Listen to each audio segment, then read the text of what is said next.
Okay.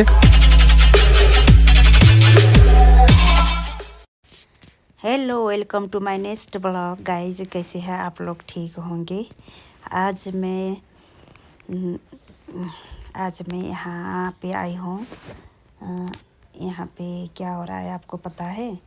यहाँ इंसान मरने के बाद उनकी समझना में श्रद्धांजलि करते हैं ना, 13 दिन तक।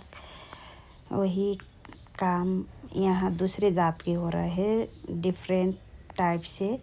ये जो बौद्ध धर्मावलंबी करते हैं, राय लिंबू लोग, ये सब राय लिंबू है। ये पीला कपड़ा जो पहनते हैं, इनको लामा बोलते हैं। इन लोगों ने बौद्ध धर्म की मंत्र जप रहे हैं। मैं आपको मंत्र सुनाती हूँ। राय लिंबू के जात में इंसान मरने के बाद 21 दिन तक पूजा करते हैं, मंडे। तो अंतिम दिन में भी ऐसे करके पूजा करते हैं। ये जो हाथ हिला रहे हैं, ये सबसे बड़ा गुरु है और सारे चेले हैं। ये इन लोग को बहुत मानते हैं। यहाँ पे जो मरा हुआ है उनका फोटो है।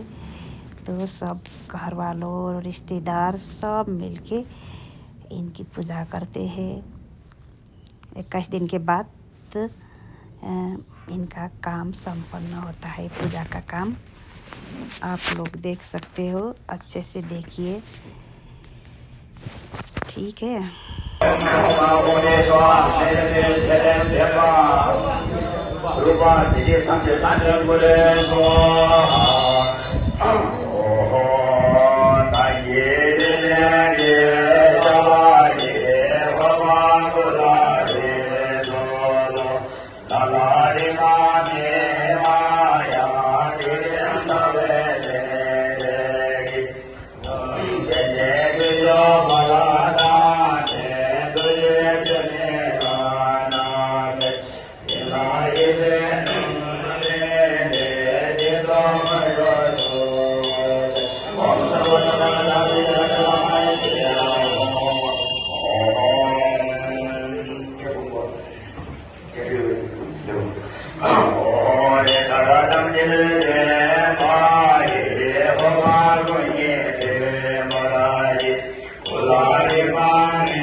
Oh,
Thank you.